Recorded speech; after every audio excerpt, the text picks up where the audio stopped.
Thanks for tuning in to another episode of Hammer Down Armament's Facebook, YouTube, Instagram page. Hi, this is Rob from Hammer Down Armament, Bellefonte, Pennsylvania. Big city of Bellefonte, Pennsylvania. And we're here today to discuss Dryfire training. When it comes to Dryfire, probably the most important part that you're going to hear people talk about nonstop is safety. And safety is important, so we're going to go over that. It's important to not shoot holes in walls or people by accident.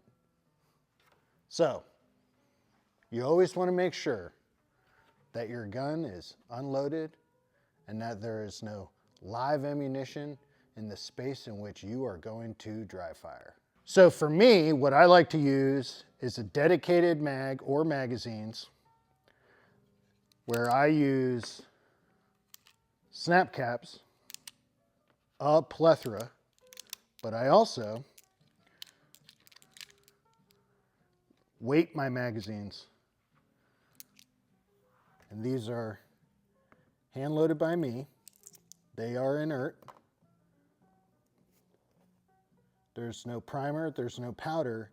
And just so I have an extra visual, I load the bullets into the casings backwards, so that I can tell right away, like, oh, this is not ammo.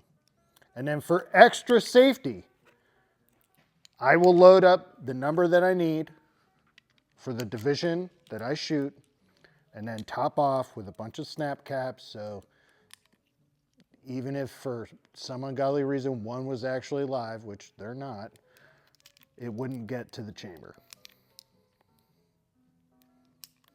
So if you don't have snap caps, you should buy some. If you don't want to, you should make some.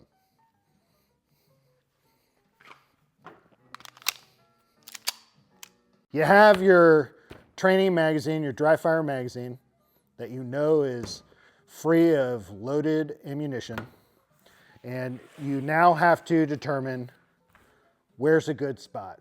Well, a good spot to dry fire for me is I like to put my targets up in a way that, again, it's just safety on top of safety. So I like to practice my dry fire in a direction where I know that there will be no humans in that direction.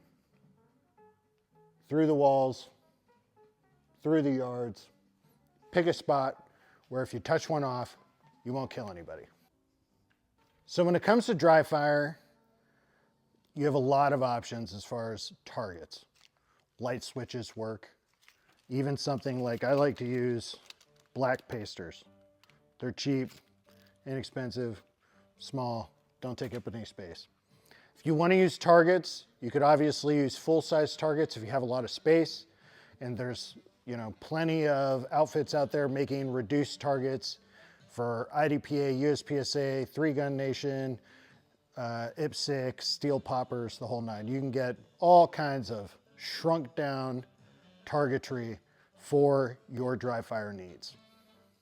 For me, we're going to dry fire at the store, which is what I typically do since I'm here all the time.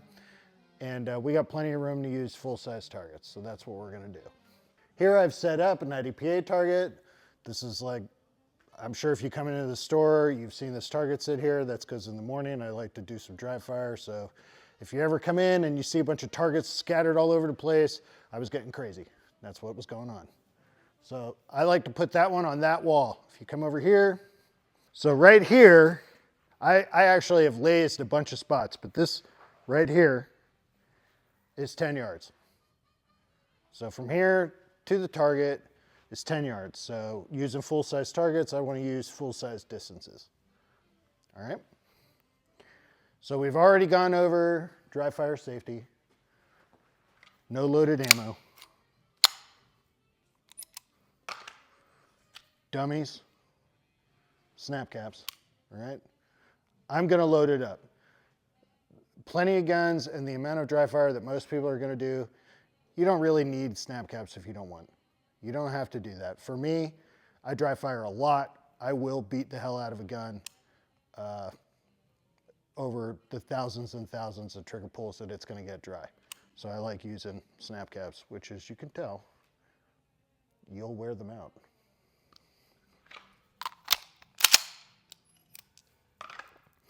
So once you've determined your space, all your gear, you're ready to rock and roll.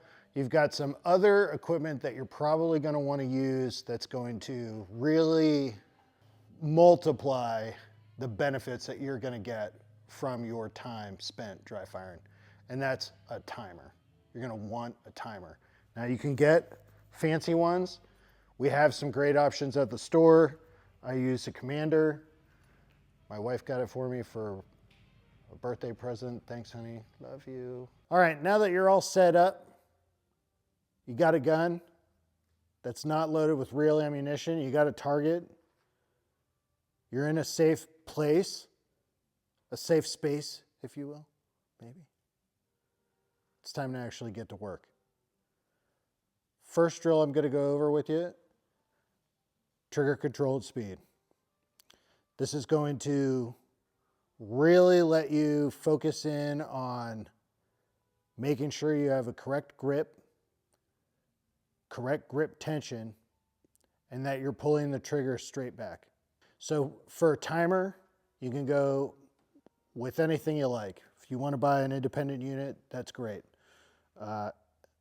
If you don't, T-Rex Arms has a fantastic app. It's free. Download it, put it on your phone. You can get a timer right off of there. This is going to be great for all of your dry fire needs. So I'm going to set it up here, dry fire timer, 0. It's on a delay.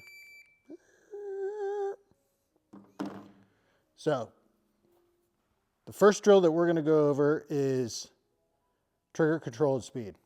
This is going to teach you what you need to do for your grip and to make sure that you're pulling the trigger straight back. Just warming up. Really focusing on getting the trigger straight back with as little influence on the sight movement as I possibly can. All right. Warming up my finger. Now, how I want you guys to start this is you're going to be presented onto your target. You're going to have your sights aligned. You're going to be preferably target focused, but if you're one of those people that has to stare at your front sight, I guess you can do that. I want you to start with prepping the trigger in single action if it's a double single, or single for the rest of you normal people. So it'll look like this. Good grip, prep trigger.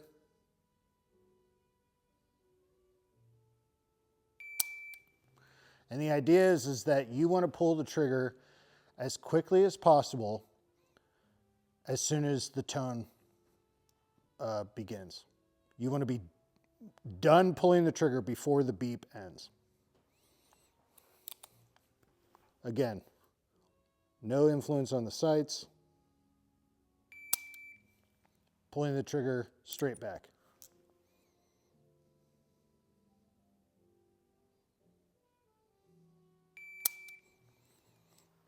Okay? Very simple to do. Now, what you might notice as you start doing this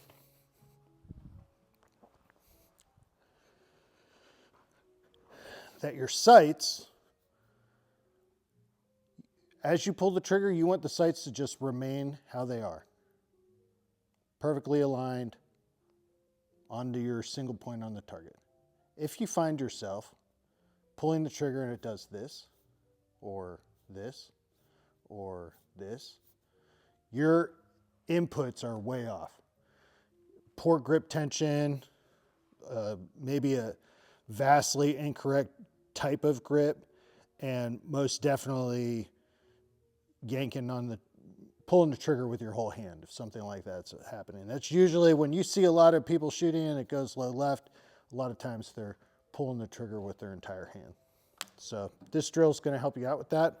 As you progress, like that's a pretty simple task to do, is pulling the trigger straight back when it's already prepped.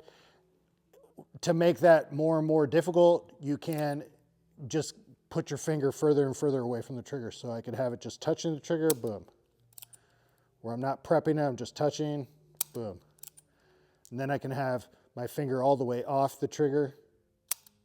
And as my finger gets further and further from the trigger, it's going to become more difficult to maintain a good, acceptable sight alignment.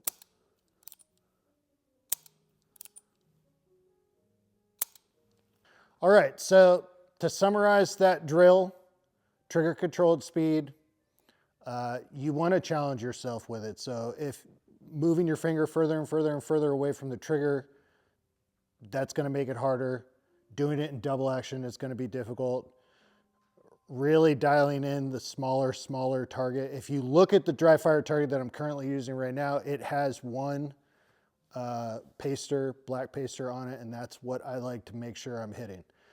For the length of time, I mean, in reality, if you do this drill for 5 minutes a day, you'd be way ahead, because it's kind of boring, but very important, and your arms will get tired. So work on this. Make sure you're doing it with a good grip.